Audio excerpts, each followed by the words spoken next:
You're listening to Podketeers. Welcome to episode 245 of Podketeers. In this episode, we discuss the latest Pixar SparkShorts called Smash and Grab and Kitbull. We also talk about the latest trailer for Frozen 2 and how it made us see Elsa a little differently. Plus, we wrap up this month's talks on Disney California Adventure with a little Armchair Imagineering. Remember that you can join the conversation by dropping us a message on the blog post for this episode at podketeers.com/245 or by connecting with us on Facebook, Instagram, or on Twitter. Just search for Podketeers. If you like to do the YouTube thing, you can also check out our channel. Just search for Podketeers. We'd love it if you took a moment to subscribe and maybe even hit that little bell icon for notifications whenever new videos are posted.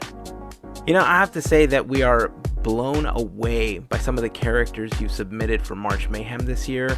Thank you all for submitting your votes. That has helped us put together this year's competition.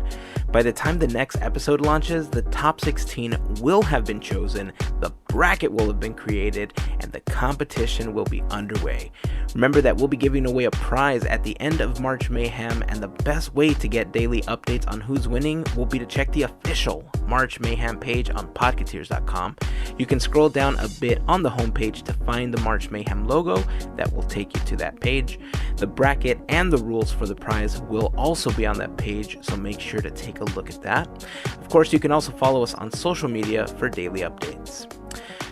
Before we get this ball rolling, I have to take a moment to send a shout out to our podcast Fairy Godparents, or as they like to call themselves, the FGP Squad, because it's their support via Patreon that help make these episodes of Podketeers possible.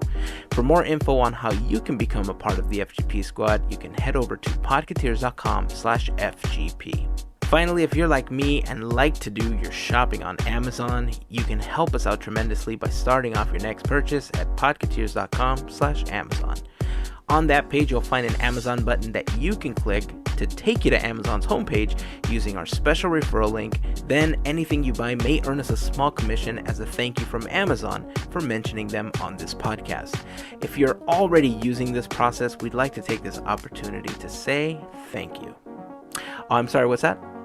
Oh, you just want to listen to the podcast. Okay, you've convinced me. Let's do this. Here is episode 245 of Podketeers.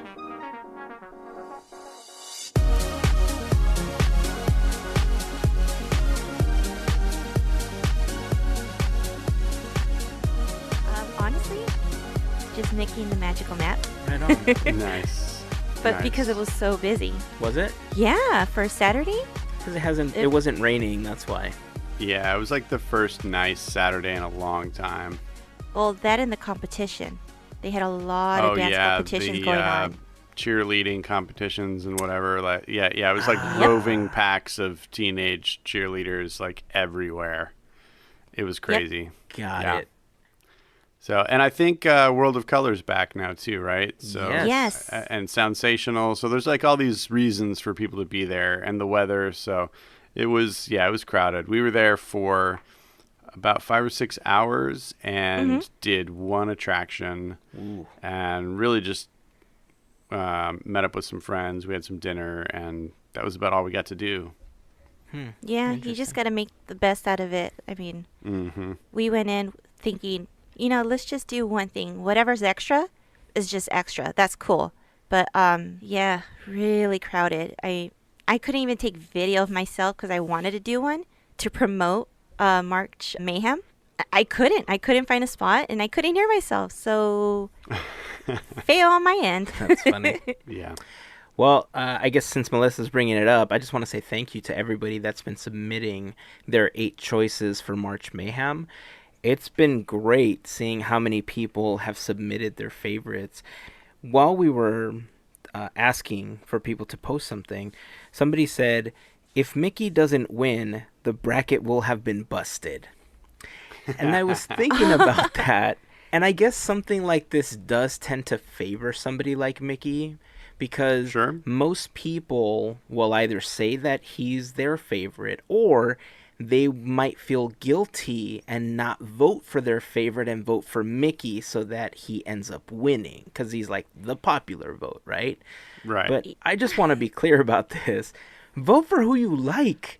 Just Yeah. because it's Vote for Mickey your Mouse favorite doesn't mean character. he has to be your favorite. Yeah. I don't even have him on my list. Yeah, Yeah, most people didn't. Yeah, I totally agree. And that's the great thing about tournaments, especially single elimination tournaments, is it's exciting when an underdog beats somebody they're not supposed to beat. Yeah. You know, Yeah. It becomes, in sports, they even call it a Cinderella story when that happens. So, yeah, bring it on, man. Mickey's not guaranteed to win, and that's just fine. Okay, everyone loves Mickey. That's a given, pretty much. Like you said, the underdogs, I want to see more of that. I really do. Yeah. And I'm seeing some names and I'm like, dang, why didn't I pick this person? I know. Or whatnot. And it's exciting. I know. Nice. Now, I don't remember if we decided, like, in this phase, can us three, can we submit our 8 characters to get them included in the database? Why not? Yeah. Okay. It's not like it's All going right. to affect the... I mean, in some cases, maybe our vote will be the tiebreaker for certain ones. But, I mean, we have favorite characters, too. So why wouldn't we submit ours? Yeah. Right. Okay, cool. So I need to... I just thought of that right now. I need to come up with my 8. Yeah, yeah. I think I've been bouncing around my 8. I haven't officially submitted them yet, but I do think that I have my 8 locked down as far as voting is concerned. And I'm going to be posting those on either the last post that we did for it or one of the upcoming posts this week. If you haven't had a chance to submit your 8, don't worry. We will be posting this again on our Instagram account. In case you're not following us, just search for Podketeers, Podketeers. You're going to have about the next week to submit your 8 until March 1st. At that point, we're going to tally up all of the results, and we're going to create the bracket next weekend because we officially start on March 4th. Now, at that point, we are going to post the final bracket on podketeers.com/MarchMayhem2019. You'll be able to go download it, print it, or even just, write on it on your phone or something, however you want to do it. But post a picture of it and tag us so that we can see what your prediction is. Because whoever gets the closest as far as all of the eliminations and whoever gets the winner will get a prize. So remember, you got to get closest with all of the eliminations and your winner. It's not just predicting the winner. We're going to make a little challenging for all of you. But the winner will be announced at the end of March Mayhem. So I'm excited. Business is about to pick up. It's going to be amazing. So again, you have until March 1st, which is a Friday, to submit that. We'll be posting on social media. Shoot us a message on Twitter, Instagram, post it on Facebook. And so if you have your 8, submit them so we can create our bracket. And let's get ready to bracket! Nice. All right, so speaking of major players in the bracket, let's talk about Queen Elsa for a second, can we? All right, let's do it. Sure. Because Frozen 2's trailer has now been out for a little bit of time, and I've seen it a few times. And I remember the very first day that it came out and we posted it on the Instagram account. My first thought watching this was, man, this sounds like an Avengers trailer. It sounds like there's going to be some action happening. All right. And I think that's kind of the consensus, right? I think that's what we all took from it. Am I right? Yeah, it looks like they're trying to be more epic for sure. It looks pretty, and I'm being nice. I knew there was going to be some naysaying as far as this trailer's concerned. And so I want to get your thoughts because I saw an interesting video that's related to this trailer, and I'll talk a little bit about it. But what are your initial thoughts on the trailer at this point? It does look nice. I'm not going to be running to the theater to see it. I'm good with Frozen. Unfortunately, I'm not one of those that love Frozen, but I'm going to be very nice about it. I mean, it does look really, really, like the details I've seen on Elsa's shirt or her top, that, hey, I will give it to the animators. That looks like just the details. So I will say that. Okay. What about you, Gavin? I do like the movie Frozen. It took me a while to come around to it. That being said, I have major issues with the animation in Frozen. And that's what makes me skeptical of the Frozen 2 idea. And the teaser trailer that we got only strengthened my skepticisms, because although the environments look like they've advanced like the rest of Disney animation, I really feel like the characters looked like they were cut and paste from 2013. And the character animation is my biggest problem with Frozen. It was a step backward in the timeline of Disney animation, and I don't even think there's any question about that. So I'm really hesitant to be excited about it.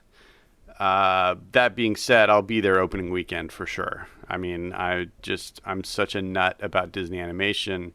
I mean, my only other reservations are the fact that I'm tired of sequels, is what it is. And this is, to me, the most blatant example of just a money grab sequel, because the story itself did not need any sequel, and it wasn't intended originally as more than one film. And if it wasn't the highest grossing animated film of all time, they wouldn't have done a sequel for it.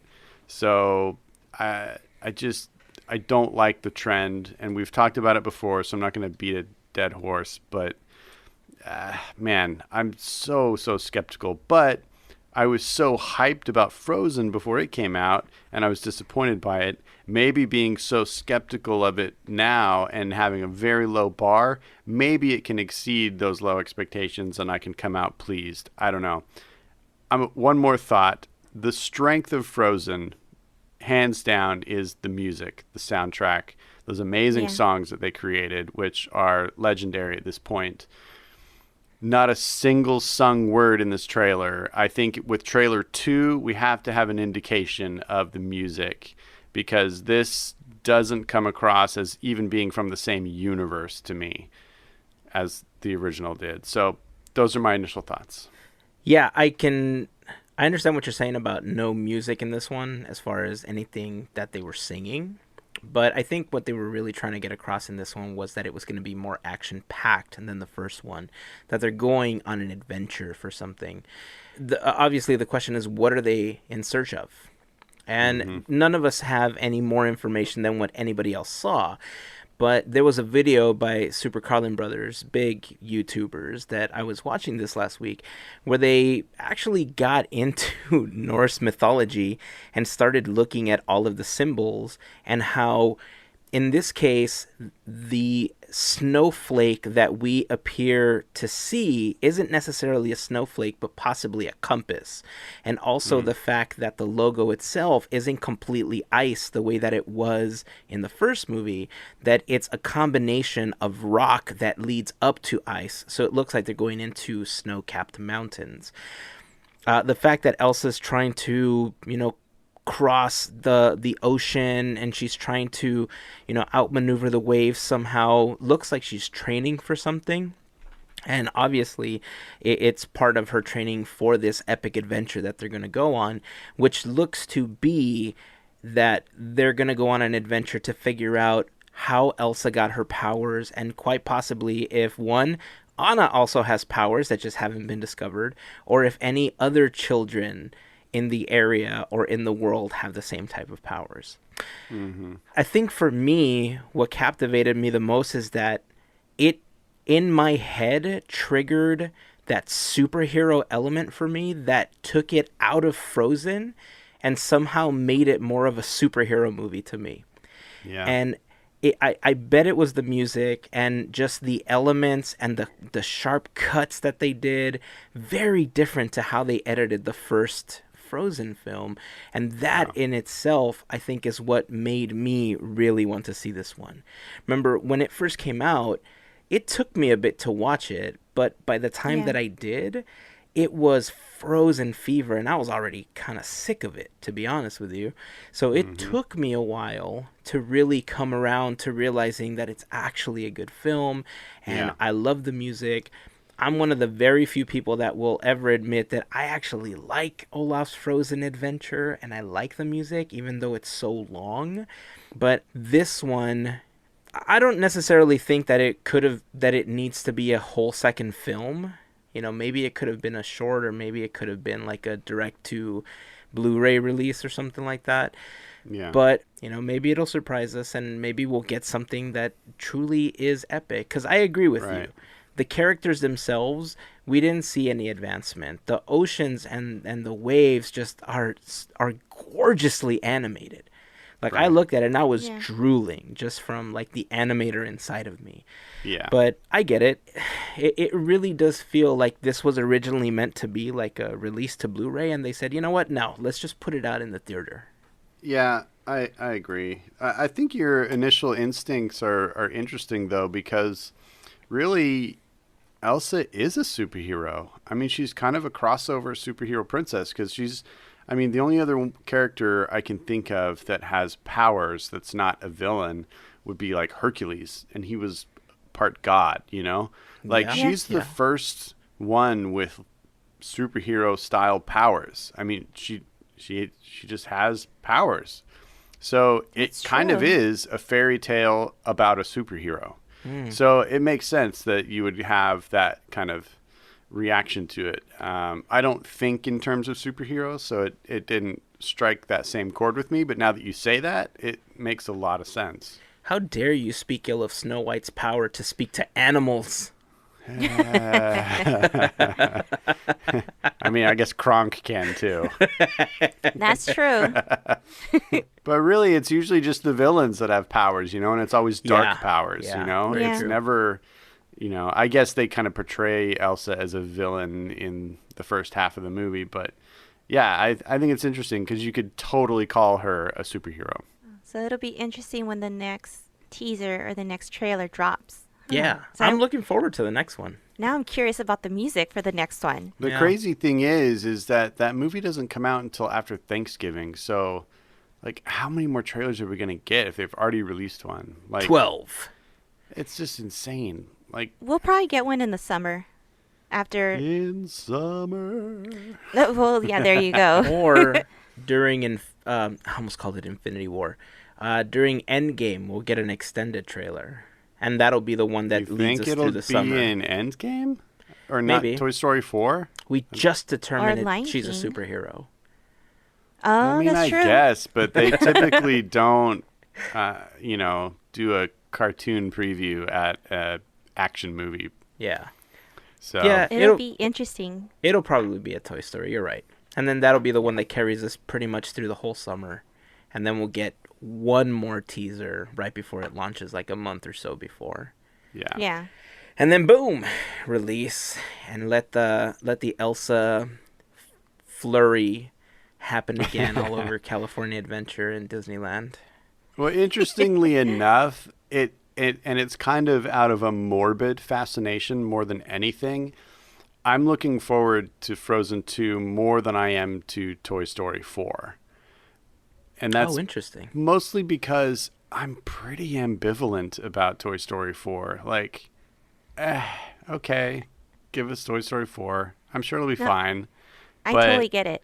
I totally get it. if it's got to be so dynamite to really knock my socks off and impress me, because I mean, where else can they go but down from the trilogy we have already? You know, it's like I don't know. I know. They already made us cry. It's like, what else can you do? I mean, again, I'll be there opening weekend. I will, and I'll probably be eating my words. But right now, I'm looking forward to Frozen 2 considerably more than Toy Story 4.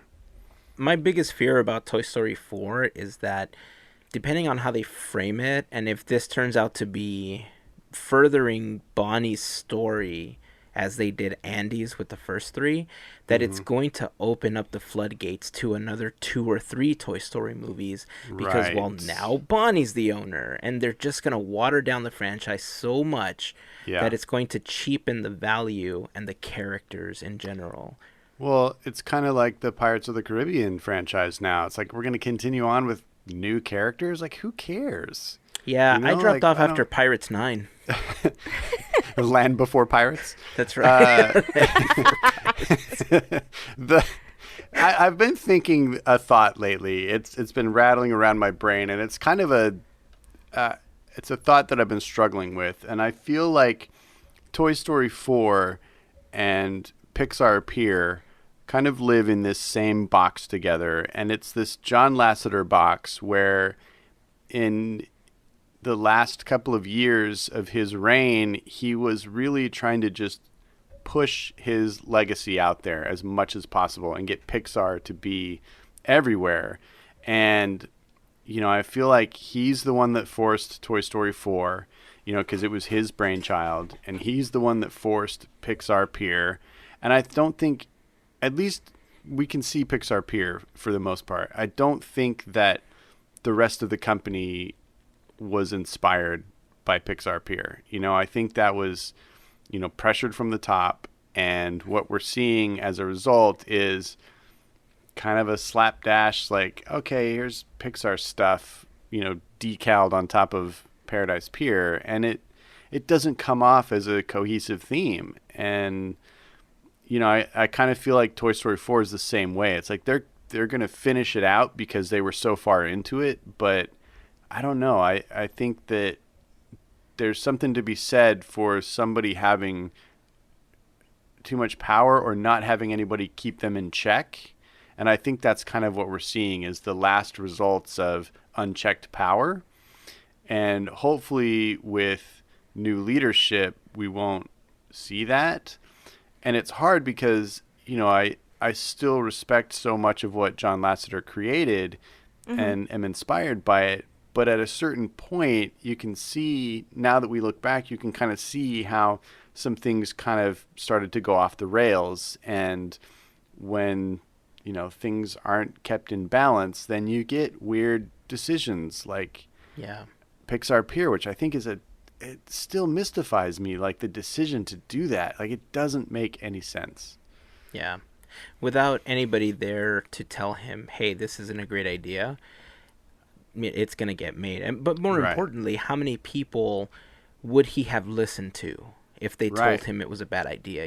When he was still there running things, it was, well, John can do no wrong. Whatever John creates is gold. Look what he's done for the animation industry. We have to trust him. Yeah. And so I get what you're saying. And that's going to become apparent later when we do Armchair Imagineering. So keep that in mind when we talk about Pixar Pier and my part of this. Ooh, intrigue. So let us know what you guys think. To kind of wrap this around, tell us what you guys think about the Frozen 2 trailer that's out there. If you haven't had a chance to watch it, I'm going to post it in the blog post for the episode. Check it out at podketeers.com/245. Leave us a comment in the blog post or on Instagram or Facebook. How do you feel about it? Are you looking forward to it? Were you a fan of the first Frozen? Or are you kind of on Gavin's side on this one and you just think, it doesn't need to happen? And tell us why you don't think it needs to happen. So that I think there's going to be a lot of interesting conversation around that one. Yeah. So since we're on the topic of Pixar and films and animation, let's touch a little bit on SparkShorts since we didn't get a chance to do that in the last episode. Yeah. Sweet. Since we last spoke about it, 2 more SparkShorts have been released, Smash and Grab and Kitbull. Let's start with Smash and Grab. Gavin, do you want to kick this one off? Sure, I'm the sci-fi guy. This is right up my alley. So, yeah, Smash and Grab is a little sci-fi vignette. In classic short film tradition, there's no dialogue, so all of the storytelling is told through whatever emotions they can express through a couple of robots that are mute and basically don't have facial expressions. It's pretty awesome the way they do it. And it's a story about a robot named Smash who smashes and a robot named Grab who grabs. And they're working in the the coal car of a futuristic train. And one smashes the coal, breaks it up, and tosses it to Grab, and Grab tosses it in the furnace, and the futuristic train goes. It's kind of weird that they're still using combustion in this super futuristic scenario, but it looked like it was really spacey, like futuristic coal, because it had like glowy bits. So I don't know. Anyway, they're in this little scenario, and as they're traveling, they can see where some of these destinations are that they're passing, and they see some more advanced, like futuristic machines that are allowed to connect on a more personal level. And they realize that in their little car, they're tethered together, or they're tethered to their spots, and they can't really reach each other to touch each other. So long story short, they find a way to like smash and grab their way out of their drudgery and, link up together and walk off into the sunset at the end.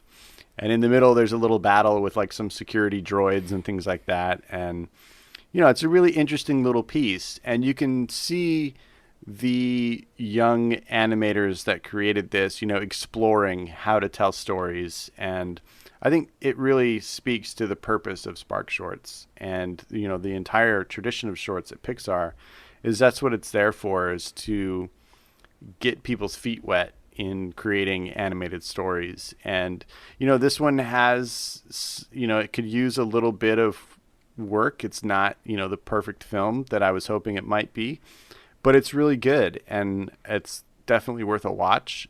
The animation's really beautiful. I really liked some of the conceptual stuff, like the trains and how they go vertical up those tracks when they reach their destinations. And it's kind of this cool, like almost like Mars colony setting that they're on.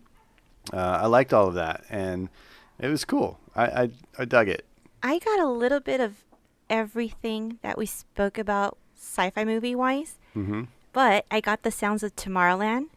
It brought me back to that, which was really cool. But I got to see a little bit of WALL-E. Actually, we didn't get to really talk about WALL-E, but I got a little bit of Tron because of the power, the energy sources on the backs. Yep. I thought that was really cool. That was cool.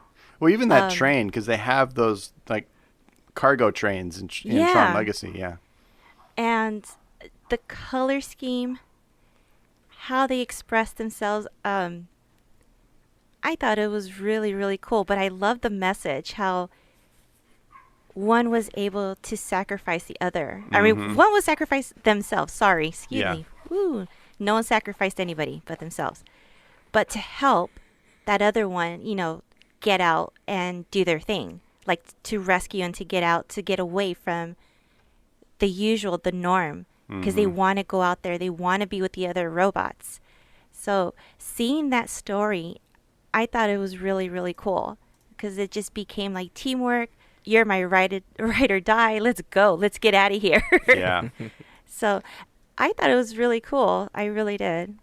Here's what I realized about the SparkShorts, and it feels like people tend to get out of the SparkShorts what they're currently seeing out in the world happening in front of them at times. Sure. Because I feel like the first time that I saw Smash and Grab, I felt one way. The second time I saw it, which was maybe 5 days later, I felt something different. And I don't know if I would feel the same way watching it now, because now in my head is the context of how I felt those last couple of times. But it kind of feels like, to me, Smash and Grab was a telling of a tale of how the grass is greener on the other side.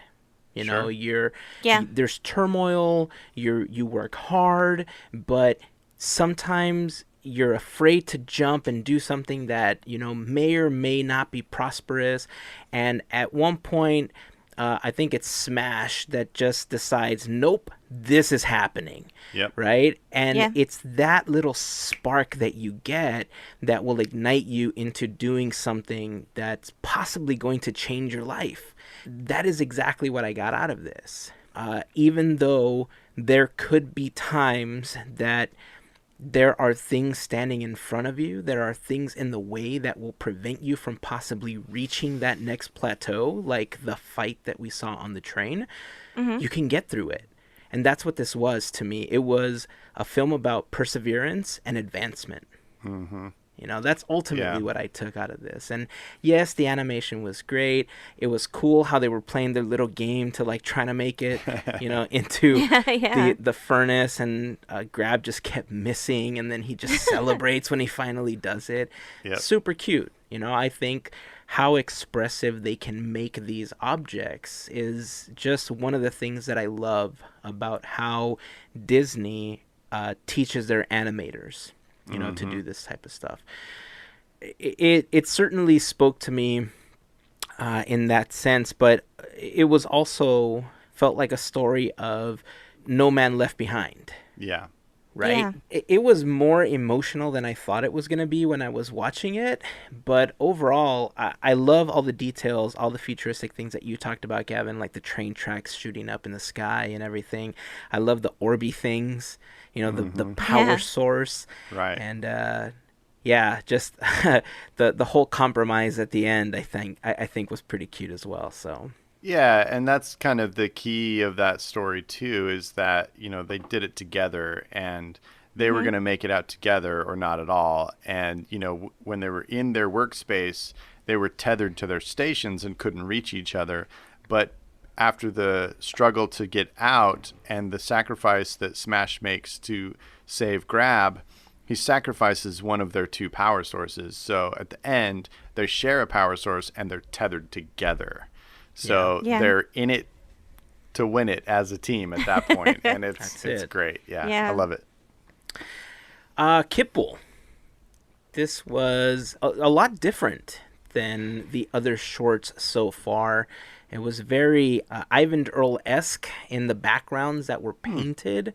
I love the fact that they use very static painted backgrounds to tell the story, because it allowed the characters themselves to tell more of the story without a busy background. Yeah. Sure. What did you guys think about that? I liked it because you got to focus more on the characters, because again, there's no dialogue. So you had to rely on their actions to figure out what they're saying, what they're doing, what they're feeling. So I really liked that the background was just still, because you were able to focus more on them. Yeah, it was artistically, to me, it was a bit shocking to see a 2D animated offering from Pixar. That was very strange, and it's kind of in the tradition of Paperman and Feast, a couple of shorts from Disney in its style, and I do like that. I like the lighting choices that they chose and the textures on the environments, because it looks almost like a painting. And I think that's kind of where you're getting that Ivan Durrell feel, Hazen. And, I do like that. And I think this one tells a little bit more rich of a story. And, again, though, no dialogue, because the characters are a cat and a pit bull. And, they don't speak. And so we kind of just learn about this meeting, this encounter, and then this relationship as it grows into a friendship, and then even blossoms beyond that into them finding a better situation for their lives. Yeah. So the way that this is one of the Frank Thomas and Ollie Johnston with their book explaining the art of animation and the secret that brings everything to life. Like, to me, that's one level of the magic of animation. The other is the way that animation tells stories. It's different than any other format. And the fact that they can do a story like this, and I don't feel like I have any questions whatsoever after I watch it. They told everything you need to know about these two little animals, what they go through, how they begin to relate to each other, how they bond, and then they're happily ever after at the end. And I think that is truly magic. Yeah. It was interesting also to see that if you don't have pets, or if you're a quote-unquote dog person or a quote-unquote cat person, you don't always tend to see the mannerisms of the other species. And this short did such a great job and was so expressive with how the animals acted towards each other, with each other, and against each other. And I thought when you brought up the illusion of life and how they talk about animation and how expressive it is, this went through every one of those steps. Right. It had every single one in how they put this thing together. This type of animation is, I think, the more experimental stuff that I wish Disney did. This was, it's kind of like their, I'm not going to say it's their Into the Spider-Verse, because the stories are totally on a different level when it comes to this storytelling and that storytelling. This two-dimensional film, or this two-dimensional short, I enjoyed it so much because it felt like I was watching a children's picture book. The entire thing didn't feel like an animated film. It felt like I was flipping through the pages of a children's book reading to my kids. You know, it was animated in that way. The fact that it was 2D also helped. The painted backgrounds, just the general textures, which looks like they were just kind of splotchy. And when reactions happened, they would just pause just this extra millisecond that made you realize you were watching an animation. And it doesn't seem like it's a long time, but your brain picks it up and you realize they're not moving in full motion. This is not a 24 frames per second film or 60 frames per second high definition 4K film. This is a 12 frames per second film. And that little bit of lag really helped push through that it was this fairly dark children's story that we were watching. Yeah. So. I didn't even think about that, like a flip book. Now that you said that, I'm like, yeah, you totally see that. Yeah. I really like that about it. Again, if you haven't had a chance to see them, we created a playlist that we're posting in the blog post for these episodes whenever we talk about it. I'll update the playlist to include both Smash and Grab and Kitbull. Put it in the blog post, podketeers.com/245 if you guys want to check it out. And then let us know what you guys think of them. You know, either both or either one of them. How did it make you feel? And do you agree with anything that we said? Or is there a different feeling that you had that we didn't even consider? You know, we'd love to hear your thoughts on it. Also, just note that pretty much all of these I would consider at least PG. So watch them before you let your kids watch them and decide if it's appropriate or not. Yeah, great point. Great point. Yeah. All right, well, before we continue, I do want to mention that this episode of Podketeers is brought to you in part by the generosity of our podcast Fairy Godparents, or as they like to call themselves, the FGP Squad. If you want a little bit more information on how you can become part of the FGP Squad, you can head on over to podketeers.com/FGP. If you sign up for a contribution of at least $5 monthly, you also get the exclusive Fairy Godparent button as a thank you for your support. So again, we just want to send a huge thank you and a shout out to the entire FGP Squad. Gavin, how's your Audible experience going, buddy? Welcome to Audible Corner with Gavin Otteson. Dun, dun, dun, dun. It's going very well. I'm nearing the end of my first Audible book, which was the Walt Disney biography by Neil Gabler, and I can officially announce that I have downloaded my second book and can't wait to get started. Nice. I'm very excited about it. It has nothing to do with Disney, so I won't bore you with the details, but it speaks to the vast variety of Audible's catalog. It's actually a book about early rock and roll history that may or may not interest any of you, but you know, it's totally different. So, you know, as I was browsing, I found so many things I wanted to listen to. It was hard to narrow it down to what I wanted to do next.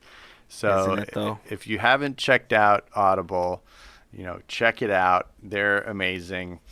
You can get a free trial at audibletrial.com/podketeers, which will give you a free 30-day trial, a free book, which you get to keep forever and ever and ever, even if you do the crazy move of canceling. But After 30 days, you can keep it going with a small monthly fee, and it has become one of my very favorite subscription services, right up there with my Hulu and my Netflix and my Spotify. The necessities of life, it has become one of those. So Audible, give it a shot. I don't think you'll regret it.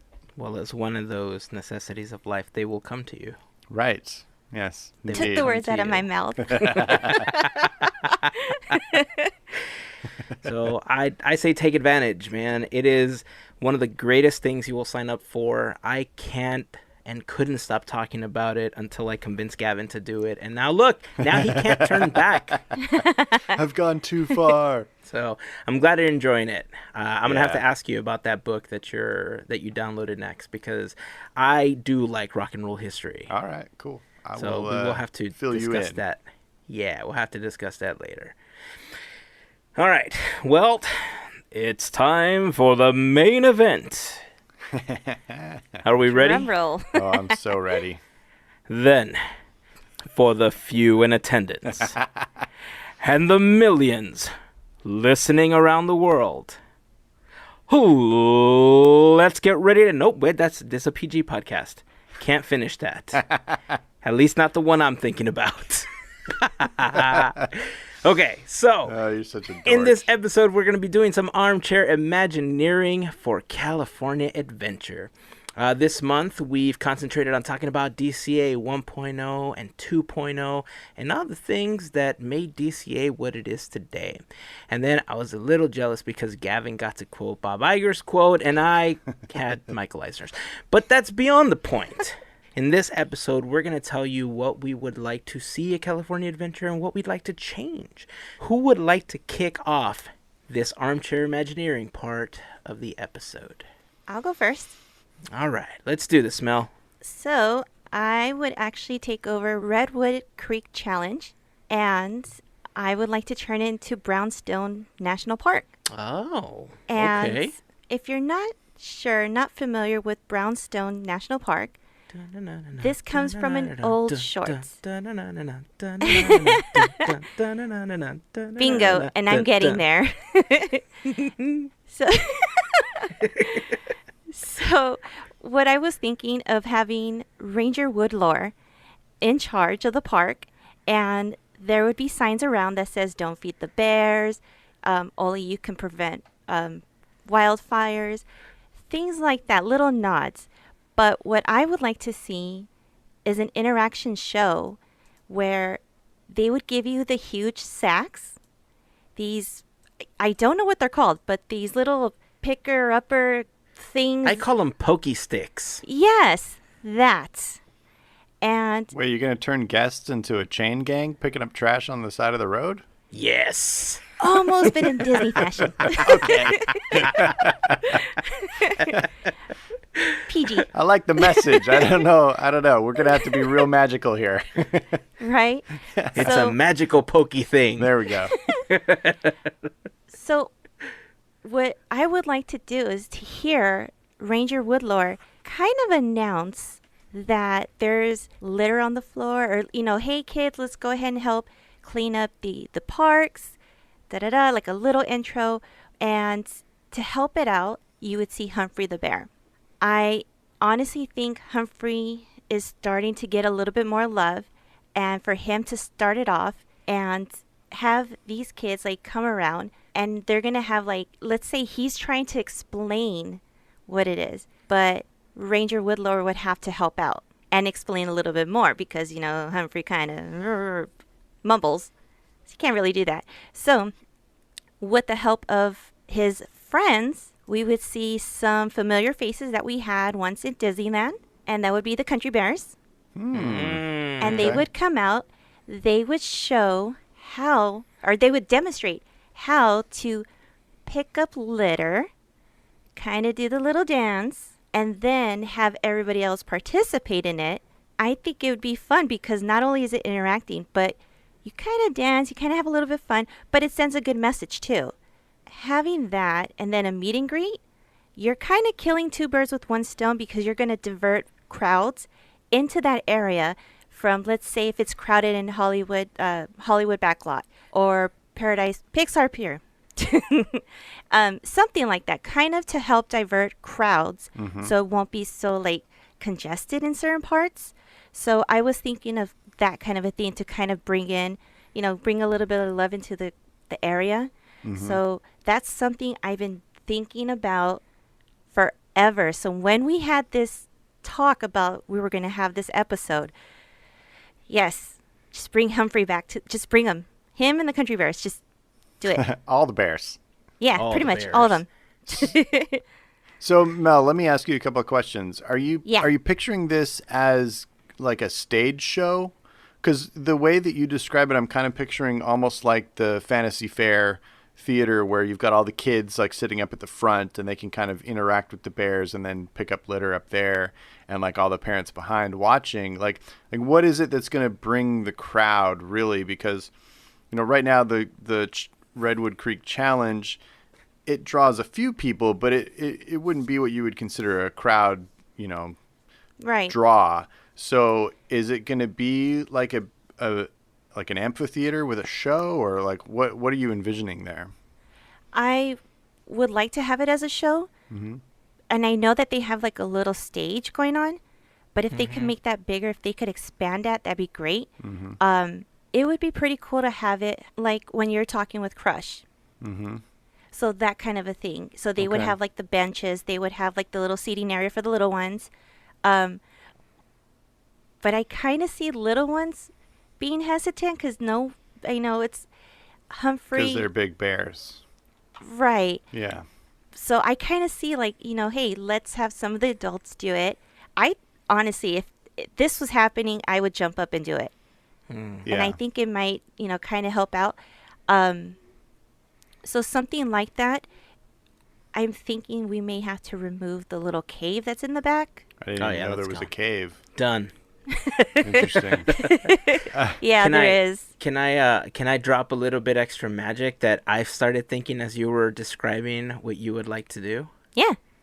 Okay, so I think one of the biggest things that's missing at Disneyland, especially to people that grew up going to Big Thunder Ranch, is Billy Hill and the Hillbillies. Yeah. And when they kind of left for that other park down the road, there was a lot of people that were upset. And Yeah. so if we take that concept and maybe add it to what you're doing, it adds that extra element of entertainment where now you have the Yeah. new Billy Hill and the Hillbillies band performing with special guests, the Country Bears, and special guests at the end, Humphrey the Bear, and they all play the song together. And that's where you teach the kids to pick up litter. Yeah. Oh my gosh. Yes. Huh? I was just mind blown when you're describing this. I'm like, yeah, that would be awesome. I do like a pick up litter square dance, and everybody's dancing, and one of the moves is like to reach down and pick up some trash. Yeah. Here's the thing, dude. The song, have you ever seen that Humphrey cartoon? I think so, but I don't have a clear picture in my head of what it is you guys are referring to. Here, I'm going to do you all a favor, and you're actually going to hate me for this right now. But I'm going to play a quick clip of it right now.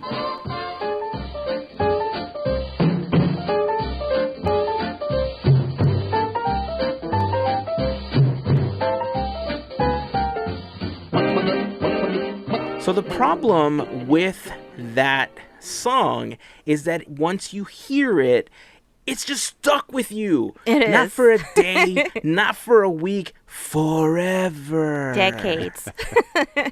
Okay? There's no antidote. It's stuck in your head, man. All you see is dancing bears and pokey sticks picking up paper. Yeah. And that's all that's going to be in your head. It's a great little tune, but that little piece of the song alone, if you have a band performing it, I think they can add so much life to it. It's a big band type song in the actual short, which I think is called In the Bag from like the mid 50s or something. Mm-hmm. But oh man. Yeah, I want to watch that show. Let's do it. I think one of the most interesting concepts which you've brought up here is, for the first time in Disney history, they're going to have to train some cast members about how to put garbage out instead of pick garbage up, which is a decidedly anti-Disney idea. And it's kind of hilarious to think about cast members like strategically placing litter. Yeah. It's kind of funny. That's very true. Yeah. Well, that's cool. I like that idea. I think it's perfect. And plus what you added was like, yes, that's... Please, Disney. I'm on board. All right, Gavin. All right. What would you like to do? Interestingly enough, I'm going to be Imagineering in the same neighborhood as Melissa. And I am going to take over Grizzly Peak and the Redwood Creek Challenge. That whole area is going to be taken over by a single IP. And I believe that I've mentioned it before, but I think that it's prime real estate for one of my all-time favorite Pixar movies, Brave. Awesome. We already have, Mel's on the same track. We already have a bear theme. And I feel like Grizzly Peak, if you think of it the right way, can look like a menacing omen. It could represent Mordu quite easily. Mm-hmm. So my concept is basically that whole area becomes the region around Clan Dunross village and the journey that Merida and her mom go on.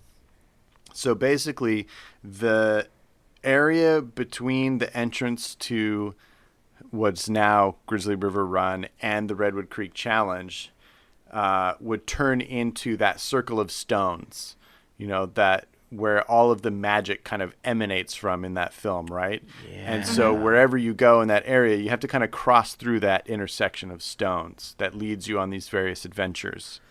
And so as you go into the queue area for this new attraction, which I don't know what to call it yet. I haven't landed on a name. I've got a couple names rattling around. Like the easiest thing is like Merida's Brave River Run, but I don't know if that's good enough. I really can't land on a perfect name for it yet. So if you guys have ideas about that, let me know. So instead of the kind of mountain fort and Eureka Golden Timber kind of look to all the buildings, everything's going to be remade and redone to look like the stone and wood and thatch types of buildings that you see in Brave. And so you're going to be going kind of through the village down to that circular turntable where they load, right? And that's going to turn into kind of just like a general water mill that kind of helps give water to the village and power its, whatever machinery they have. And so you're going to load there, and I think we could easily redo the rafts to just kind of look like driftwood, or even like wood carved, like Scottish carved, like wooden little circular boats. Like either one of those to me would kind of work as the concept. Yeah. And so then from there, when you load, as you kind of go around that first little lazy river section, you would encounter the witch's cottage. You would see that kind of off to the side. And then you would kind of go through a range set up by Merida that she would ride through with her horse and shoot her arrows into. So you kind of get that that's where she would go out and practice, and you can see arrows shot into targets, and it would look really cool. And then you come around the corner, and you when you approach the lift hill, I think that there would be like animatronic clansmen like hoisting ropes and like pushing on bellows to like fuel this conveyor belt that's going to lift you up there, so heavy on the manpower, maybe a moderate amount of maybe steam power or fired power to kind of get you up this hill. And then at the top is when you start to realize that things aren't quite right. And, you start to get the story about, her mom being turned into a bear. And all of a sudden, when the rapids start to hit, you start to realize, oh my gosh, we're barreling towards Mordu's lair. And in several moments, especially in the dark cave section, you're going to encounter a huge, menacing, awesome Mordu, and he's going to be right in your face, a la the abominable snowman in Matterhorn Mountain. And, culminating in a last encounter between Merida and Mordu as you go down the very last drop. I kind of picture them like on either side at the top of the hill, and Merida like ready to fire an arrow, and him on the other side like really menacing. And then you go down the last hill, and it kind of finishes off from there. But that's not where this idea ends. So part of Grizzly Peak's enchantment for me is the fact that there's that kind of back road, that little mountain trail that you can go on. So that's going to become an area where you can kind of explore this IP a little further. And, as you go through there, you'll see more buildings and ruins made of stone, more runes and Scottish lore kind of markers along the way. And as you look up into the trees and, in rock crevices, you'll actually see wisps, will-o'-the-wisps glowing in different spots, appearing here and there and disappearing. And, like a really cool, like subtle effect, like you'll be walking and, one will appear out of the corner of your eye. It won't be like a constant thing. So you'll have to really keep your eyes peeled for them. That's cool. I like that. And having, all of that cool like Celtic style music going in this whole area kind of sets the mood for all of this stuff. And, kind of takes it out of that, like, dude, we're going rafting, bro, kind of thing that they've got going right now, which I think is not the most strong theme that they've ever come up with for an attraction. So I think we could easily inject all of this stuff into it, and create the feeling of something entirely new on that cool ride system. I think it's a great ride system. It's really fun.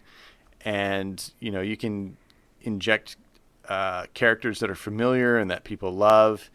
And I just think that it could be a really thrilling, story-driven ride that, it's just thrilling now. There's no story to it. I think they could add story and it would be really interesting. So across the way at the Redwood Creek Challenge, I would kind of, in a lot of ways, keep it the same, except I would retheme it to, kind of match what's across the way, so you bring in some Celtic ruins and structures and things like that.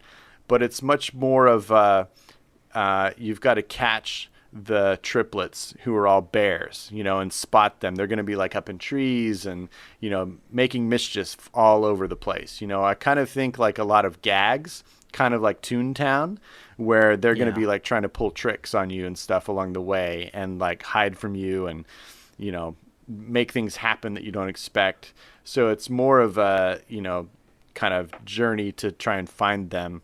And then, of course, you would have like a really cool area to do a meet and greet with Merida, who used to have a really cool spot over in the It's a Small World Mall, and they kind of did up a little area for her with like Targets and stuff, and I thought it was a really neat little spot.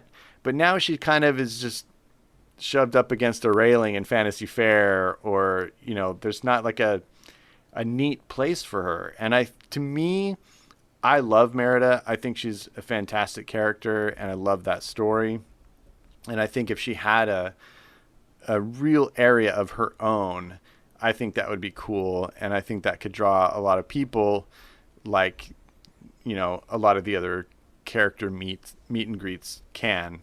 So to me, like having that sprawling kind of redo of that entire area of both of those attractions gives that area some weight. It gives you, to me, it gives you a real reason to walk all the way around that mountain and to do a little more exploring, because that back trail especially, it's neat and it's cool to see like once or twice, but I don't feel like I I go back often to kind of look for new things. And I think they could really do some heavy theming back there with some special effects that would really keep people exploring. And, that can be a great diversion style attraction, is just walking that trail and looking at things. And I don't know.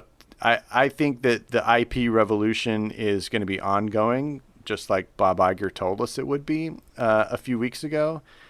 Mm-hmm. And, with DCA being more heavily themed on Pixar than Disneyland, I think it just makes sense to inject more Pixar IP over there.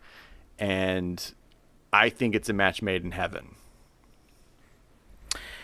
Man, there's just so much there that I think would fix a lot of that area. Like you said, there's not a lot of reason to go back. I think that as parents, we personally tend to use that area as just kind of a kickback zone. Sure. Yeah. That's just away from the crowds, where the kids can continue running, because regardless of where your batteries are, theirs are always at full charge. So this gives us an opportunity to sit down, let them run around the trail, and just burn off 10% of that battery. Grizzly River Run, you're right, man. It is sorely lacking any type of theming. Yeah. And the fact that you would be adding animatronics to it and there's a story to it, I think would do wonders for that attraction. How do you envision the story being told? Just kind of like going through it and then you're seeing the scenes happen? I kind of picture it in a general sense like the classic dark rides, where you kind of see the outline of the plot. It's not going to be a full retelling. It's going to be the first few scenes, kind of put you in the place where, you kind of know where you are in the story. And then basically once the rapids hit, it's about vanquishing Mordu, and that's about it. And it's not going to be a perfect match of the plot, because you're not going to have the same, like Merida trying to protect her mom, and then her mom like trying to protect her, and then Mordu finally being crushed by that giant stone. You're not necessarily going to be able to do all of that. You could set it up that way, and maybe at the top of the hill, you kind of see everybody like, ready to like attack. You've got Mordu on one side and Merida and her mom and all the clansmen on the other side. And then maybe when you go down the hill, you see the aftermath, and maybe Mordu's paw is sticking out underneath a giant slab that looks like it's just fallen. So you could kind of do that, but really it's just the essence, like so many of those dark rides are. They don't purely tell you the whole story, They just kind of give you the highlights and expect you kind of to fill in the gaps, or just enjoy the fact that they've kind of told you some of the story. Okay, what do you think of this then? Unlike the other dark rides, what if you made it more an immersive experience? Okay. Everyone gets bows and arrows. That's right. And everybody shoots out at the animatronics. No. Have you seen the special featurette on the Brave Blu-ray called The Legend of Mordu? Yes. Where they basically tell the story of the villain himself? Yeah. What if the attraction was The Legend of Mordu? Okay. And as you got into the raft, you have speakers telling you the story, like long ago in the Celtic, whatever. Yeah. And so now you're hearing this story and you're being led through it. And yes, you'll only see key things because of the animatronics and how they're going to strategically be placed. I like that. But you're basically there's a narrative to the whole thing, and there's intense music, and wherever like you're seeing the water splash or where you hit rapids, you're hearing the chaos that happens, and you eventually see Merida have the fight with Mordu and, come out victorious on the other end. But what if it revolved around that and had that storytelling element to it? That's really good. I think that actually works better as a story. And that's why Imagineers don't work as solo acts, because everybody's got different strengths. And you're the best storyteller here. So that actually leverages my visual ideas in a much better way. So I actually think that's genius. And, you could still even give people, like, when you go through that dark cave, like there could be a flash and you see this animatronic of Mordu, and it's just part of the story because now you're starting to envision it in your head, and it's like, oh my gosh, there he is. And it gives parents another reason to tell kids, nuh-uh, you better be good or else Mordu will come after you. Yeah, and you can see little vignettes of the story along the way, and you know, it could be, you know, Merida like, hey, come on this little journey with me. I'm going to tell you this story. We're going to have some fun. And then, you know, she gets real intense with the story. And then at the end, you know, like, I don't know, that could be really good. I love it. Oh, if it was Merida telling the story. Yeah, because I think it could start off with her just saying like, like I went through this crazy journey and it's all, you know, thanks to this legend that I got my way out of it. So I'm going to tell you the legend today. So, man, I think that's great. All right. I'm texting Bobby right now. We got to make this happen. Sweet. All I can imagine is going on that attraction at night. Yes. It's already frightening enough going into that cave. Yep. So, woo, that would be... Yeah, and at night... It would be epic. Yeah, I just think of it at night, you know, you could have some like mist rolling through that back area and you just see the little blue glow of a wisp here and there. I just think they could really create some magic there. Oh, yeah. And it's not unheard of because the same technology that they use for the bioluminescence in Pandora could be used for 100%. Absolutely. Agreed. Yeah. Oh, man, so good. The only challenge, I think, would be some of the transitions. So going from Grizzly Peak Airfield to around the corner to now we're in Scotland, and then also going from San Francisco Street to Scotland, I think there would have to be some changes in those transitions that would help make it make sense. Well, but I think it'd be worth, you know, playing with those ideas to make something like this happen. The storytelling could actually help transition it, so she could kind of explain what's happening, so it's like you see it. So it won't be so much on the physical aspect. It could be just her telling about it. Because I mean, what you're describing, I think it'd be pretty awesome. But sometimes you just need to hear it. Yeah. Well, I'm talking about like if you're walking there from like Little Mermaid and you're walking towards it, it will be kind of abrupt for it not to be, you know, a timber mill or whatever that, you know, thing is supposed to be. Okay, so then what if it's a little bit darker on that end? So it's not like it pops. Yeah. So it's a little bit darker, a little bit like, or just make it a little bit more foggier. Yeah. I think if they just put up some trees in that area so that you kind of have to go around the corner a little bit before you can really see that building that has the lift coming out of it. That little bit might help you transition enough to be kind of out of that San Francisco Street area for it to make sense or be a little less abrupt. So I think they could do it. I think they would just have to work on, you know, some of the sight lines and that transition in general. I think you've got enough time when you're walking around from the airfield up to the entrance of that they could make slow transition marks along the way to kind of indicate, oh, wait, all of a sudden I'm not in a national park. I'm in Scotland. Like, what the heck, you know? So it would be tricky, but doable. It's the same way that you transition from scene to scene in Soarin', right? Just quick flashes and weird swish transitions. Right. And just think of this as a living swish transition. There we go. And lots of clouds. So as you're walking up that trail, a whale will splash in the water and a wave will come over you. And all of a sudden you'll be in Scotland. Yeah.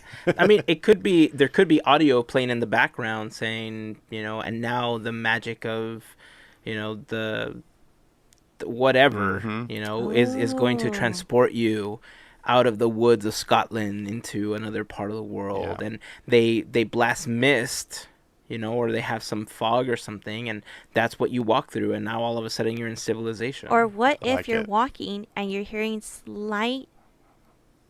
the slight sound of bagpipes, and it just gets louder and louder, so it kind of leads you into that land. I like it. I like it. I like it a lot. Well, that unfortunately is going to put a damper in my plans for California Adventure. because I want to keep that. Well, he's taking over my area, so just go. But the thing, well, okay, so I don't want to lose either one, so I'm going to repurpose both of them. But I'm going to leave Gavin's because I just like the fact that it's already there and I don't have to move a lot of it. So I'm about to say something that I think going to anger most people. When we first discussed what we would do to California Adventure, before we've thought about one land or one attraction, and this one it was open-ended. Mm-hmm. It was just whatever we wanted to do. So I put a lot of thought into this. Please don't consider this cheating. I decided that I'm tearing most of it down. Yeah. I thought about going that direction myself. Go for it. Yeah. There's a couple of elements of California Adventure that I truly enjoy, and one of them is Cars Land. So I wouldn't want to lose Cars Land. The fact that most of Hollywood, the Hollywood area, everything where Bugs Land used to be and further back is going to be developed into a Marvel-themed area, I like that as well. So if we're keeping most of it, then I want to keep those two lands. Mm-hmm. But essentially everything from San Francisco all the way to the end of Pixar Pier is going down to a bulldozer. Nice. Okay. The idea behind that is that I think that area would have been much better suited for Batuu. That entire area could have been built out in such a way where the spires, the mountains, and the trees that are being built for the back of Galaxy's Edge could have served as a berm for that outer corner of California Adventure and allowed it to hide a little bit of what was happening inside. That is something that's sorely missing from California Adventure. When they're building out the Marvel-themed area, yet to be determined what it's actually going to be called, they can do that. They can create a facade. Stark Park, yes. They can create a facade where from the street it just looks like buildings, but from the inside it looks like you're in New York or whatever city you want to portray that surrounds that outer edge of California Adventure. By the time it reaches the back portion of Cars Land, now you have the mountains that were created for Cars Land also blocking that side on Catella, right? So that's the first thing that I would do. I would completely shift Galaxy's Edge into California Adventure. And because the assignment was technically to add something to California Adventure, and I'm now taking what I took out of Disneyland, I think the expansion should have happened at Disneyland, and they should have built out an Epcot-like area where you're jumping from place to place. But you're jumping from princess to princess, castle to castle. Okay. My original idea was to take down all of California Adventure. Dang. I honestly think that California Adventure should not have existed and Disneyland should have been expanded to begin with. Interesting. What they should have done was created a larger Fantasyland and a larger portion of Tomorrowland where they could have expanded it properly, because that's what Disneyland is missing. Space. Yeah. So the fact that they ended up putting Galaxy's Edge back there instead of expanding Toontown or Fantasyland or Frontierland or whatever, they broke like the synergy that Disneyland had to itself.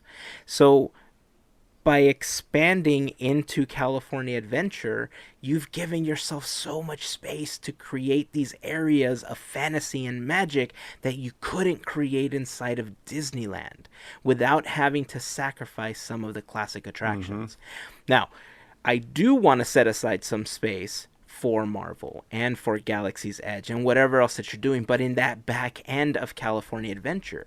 Imagine how it would be if we expanded the Disneyland Railroad to go, I don't know, somewhere right in front of maybe Grizzly Peak, where it is right now. And that everything forward where Buena Vista Street is and the Esplanade, that was all additional lands with other castles of other princesses. Oh. Like I said, it was kind of like an Epcot-esque area now built inside of what's currently California Adventure, but you've now expanded Disneyland. And so you left the rest of the park for everything else. And that's not, I don't have anything against Pixar or Pixar Pier, except for the fact that I think there could have been a lot better stuff in that area. Yeah. And that's why I said earlier that, it may not be popular, especially considering that they just made a Pixar Pier. And I'm not speaking ill of what they did, but I think that should have been a prime location for Batuu. That's interesting. I hadn't thought of doing Star Wars back there, but the sightline issue would be greatly improved. Like you said, you would no longer be able to see the convention center across the street, and from many angles you probably wouldn't even be able to see Paradise Pier Hotel, which would also be great. So first of all, yes, you are cheating, so shame on you. But I'm fine with dreaming big. It's blue sky, right? Right. Yeah, so that's great. So that's a huge area. I think it's much bigger than the current footprint for Star Wars Land, doing all of Pixar Pier, and it sounds like everything around the Paradise Gardens, Paradise Park, whatever the heck it's called now, with Goofy's Sky School and all that stuff, right? You're taking all that out? Pixar Park. Whatever. It's where I go and get good pasta. And are you taking out Little Mermaid too? So I'm thinking about moving Little Mermaid to Fantasyland so that it's closer to the rest of the princesses. You better not touch Pinocchio. Unless, Okay, no, good. I mean, we would... No, we can leave Pinocchio. I think we can plus Pinocchio in such a way that it would be better than what it is. Yes, I agree. Okay, so what I'm saying is that's a huge chunk of land. So are you just making a bigger Galaxy's Edge if you do that? Or are you doing part Galaxy's Edge and part something else? No, I would shift Pixar into that little area and just kind of combine it with Cars Land.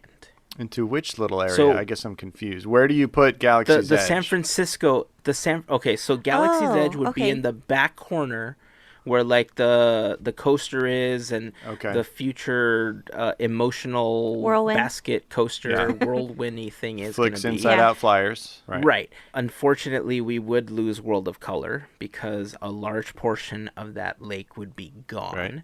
Essentially, where the transition happens, where Pixar Pier is now, where you can walk along the pier to enter it so that we keep the Lamplight Lounge, because I love the Lamplight Lounge. It's so good. Like, all of that, and San Francisco, like the streets with the wharf and all that stuff, all of that would kind of become the Pixar area. Okay.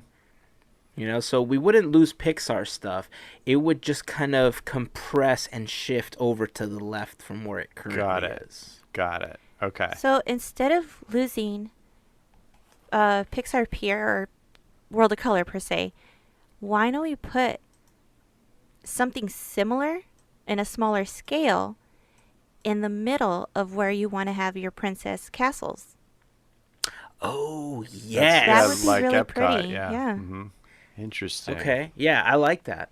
Okay, and then let's just level those 2 blocks of Harbor Boulevard, and let's just keep pushing the park out, and then let's move the Grand Californian to south of Paradise Hotel. Let's just go all in, and let's make... There's side streets. Yeah. It's all good. We got to Or make you know what? Disneyland bigger than Disney World. They'll have that overhead walkway that we were supposed to have the first time. Yeah. We're good. That's true. Over Harbor. That's There true. we go. There's actually, So, in Dallas, Texas, they basically dropped a freeway that goes through downtown, like underground, and then built a park on top of it for like a mile or something. It's this awesome, like, long park that goes over a freeway that goes through downtown.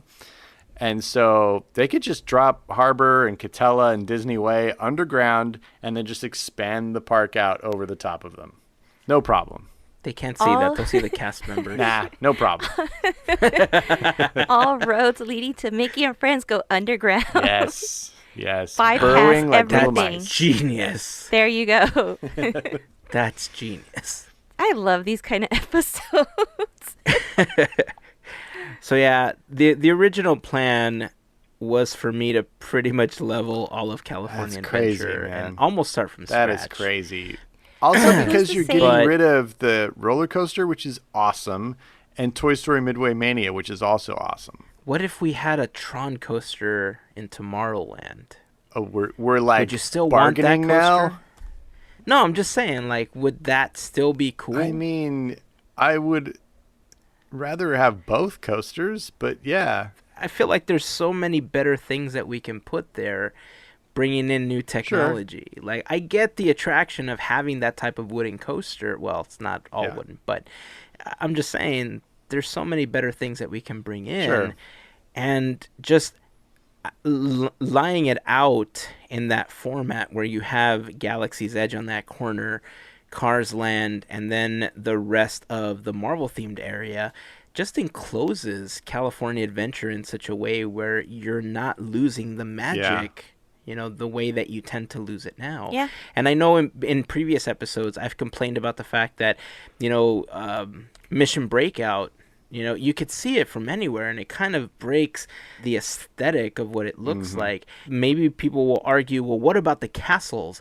Well, what about the castles, right? I mean, Disneyland is all about fantasy. I think in this type of situation, people would be more forgiving about seeing the castles than they are about seeing Galaxy's Edge because they know it's Disneyland. Sure. Yeah. Yeah. Right? So if you brought up the edges of the park, then it encloses it encloses Mission Breakout a little bit more, and in such a way where now it's not such a distraction. Right. And as you're building out the area where the rest of the castles are, then you just create a mini berm for behind the castle, so all you see is trees and you don't see Mission Breakout. So let's talk infrastructure. I like where you're going there, but is there going to be a harbor side entrance to the park if you expand Disneyland the way you want to? I think there has to be. How? Like, There there won't be any room if you're going to expand Disneyland south to any but there meaningful would be, degree. because then you have to build in. Remember the plans that they had for the east walkway that Mel was Yeah. talking Yeah. about? That's your entrance, the east walkway. Okay, so then are you saying that you'll enter the actual park of Disneyland from the east instead of from the south like you currently do? Yes. Okay, that makes sense. So that'll be hard because you're completely changing the experience of entering Disneyland at that point from the train station and entering Main Street. I think that'll be the biggest challenge, you know, to that idea is making and if that's the case, also you'll have people entering from the west in a different spot. You know, I don't think you can feed them both into the same entrance area if you're going to expand Disneyland south across the Esplanade, right? Yeah. Yeah. I thought about that. And what I thought of in the end was, personally, I didn't care. Because Disneyland will always be Disneyland. And entering on Main Street will be what it is. There's always going to be a magical moment when you walk under the train tracks and you walk onto Main Street for the first time. The addition of the rest of what I would be expanding into California Adventure is like leaving. It's almost like kind of leaving the park into a new park that extends the other park. So it's not necessarily Disneyland, but it's Disneyland. It's just you're going around the world to these other IPs. Mm-hmm. I know that doesn't make sense, but it does in my head. So let's talk crazy here. Wait, So we're not we have the talking crazy overhead- already? Yeah, I know. I should have said that at the beginning. But let's say we have that overhead entrance. But what if that entrance was the monorail that leads into Disneyland? I guess bag check and security could be moved so that you don't create a backup of people there like Yeah. they do at the parking structure. So enclose it in such a way where there's no way you could leave the park, just like it is now with the tram system the way that it is. So I guess you could do that. Man, Gavin, now you have me thinking about the whole like walking in another direction. Yeah. I still kind of don't care, but now you made me care about it. My only thing is that, they want to control their story. They want to control the shot-for-shot experience you have as you walk into their areas and how it's revealed to you. They do this in all parts of their parks, and having the entrance scenario that we're talking about here challenges that in a pretty extreme way, especially because I don't feel like you can expand Disneyland south and have everybody enter from the same direction if they're going to be allowed to enter from the east still. Okay, new plan. Okay. New plan. All right. We're going to Forget airdrop about people what I said. in. Okay, Slide. new plan. Forget about what I said about moving the castles into California Adventure. Okay. The new plan is to put them all behind Toontown and maybe get rid of Toontown.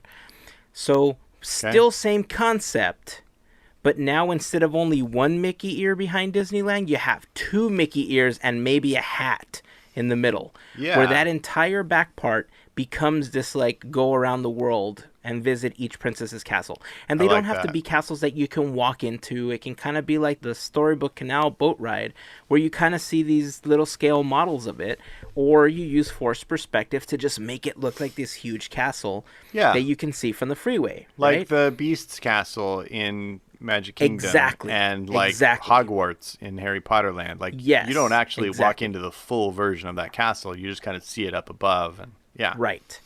So now we put everything back there, and now the entrance to Disneyland semi becomes the end of Buena Vista Street where Carthay Circle is.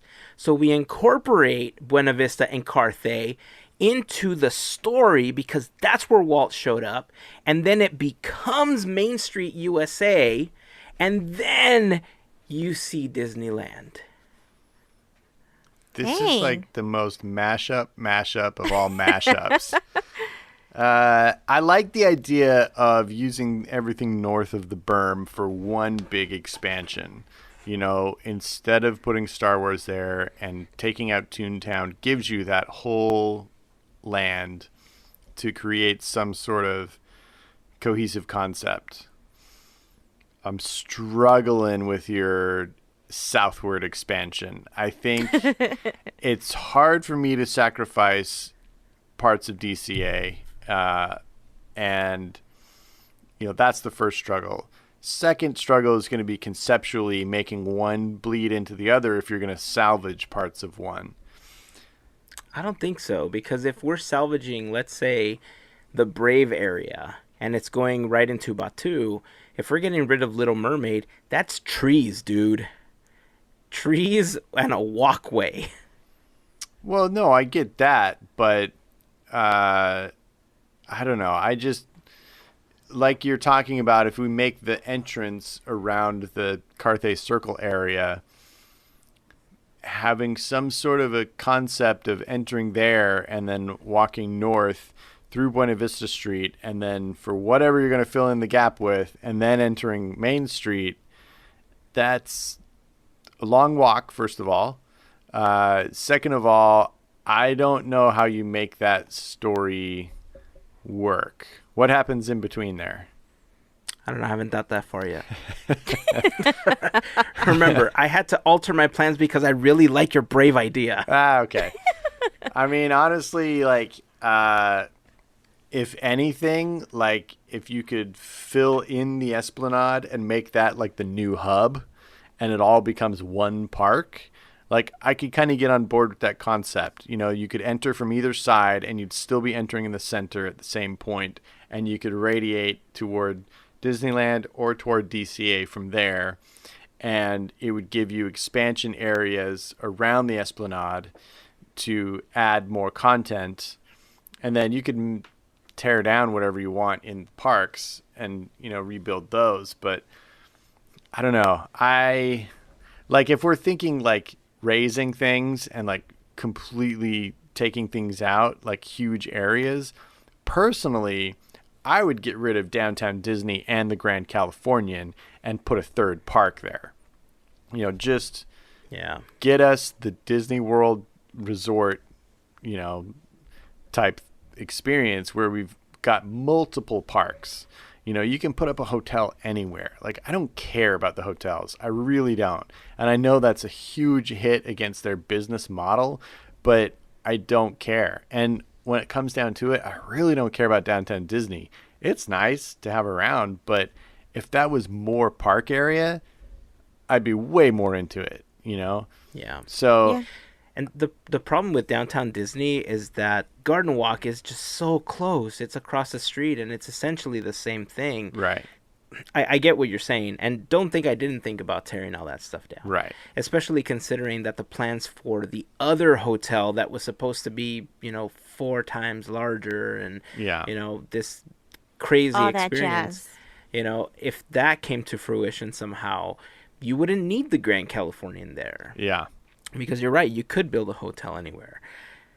Ultimately, I would take Pixar Pier down. If all we're going to concentrate on is California Adventure, everything else was more of a pipe dream because I wanted to shift things around to how they made more sense in my head. Sure. And so that's where the idea of tearing down a portion and making it a part of Disneyland really came from. But if were it up to me, I would have put Galaxy's Edge out in that corner. Just called it a loss with Paradise Pier and, just, okay, it didn't work. Let's move on. Tore it all down, made Galaxy's Edge back there, expanded the Pixar area with cars and then whatever else you wanted to do. And then we could have the Brave thing. And then I like the bear idea. So we would have to put the bears in Critter Country.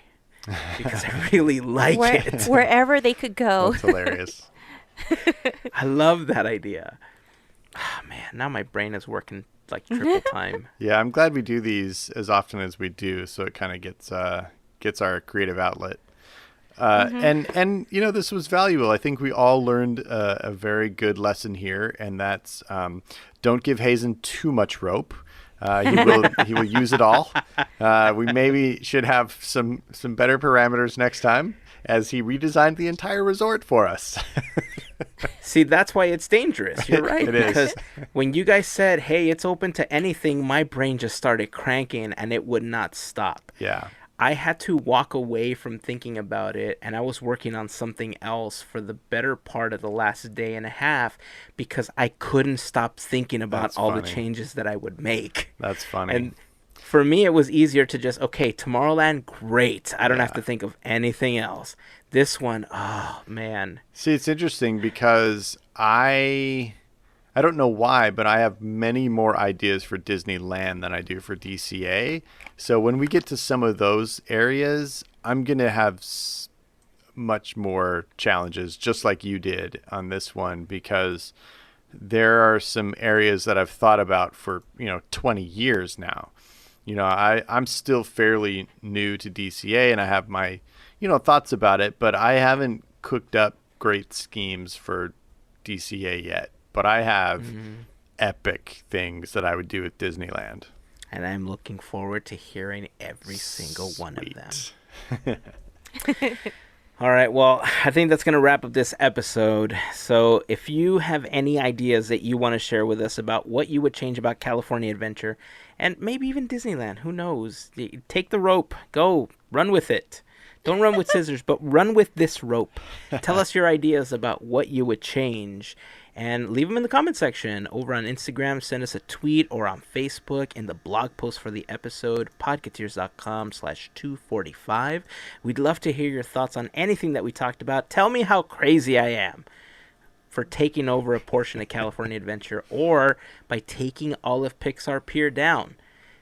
I don't feel like I'm wrong. I think it would have been a good choice, but that's just me. So let me know what you guys think. And that's it. That's going to wrap it up. Any closing thoughts from both of you before we close up for today? This was fun. This was a lot of fun. Yeah. I love it. Gavin? Yeah, no, I think it's going to be interesting to see what Imagineering does with our ideas because, we've proven time and time again that the company in general is listening. So, may the best man or woman win. So we're going to hear that they're going to move Galaxy's Edge. Yeah, I don't think that one's happening. Yeah. Yeah, no, I think they're going to listen to this one and be like, wow, Hazen is... Okay. Yeah, that's a thing he said. Oh, man. That's good stuff. All right. All right, so that's going to wrap it up for this episode. So until next week, keep dreaming, keep moving forward, and always remember to pass on the magic. Have a great week, everyone. Bye, everyone. Made you look.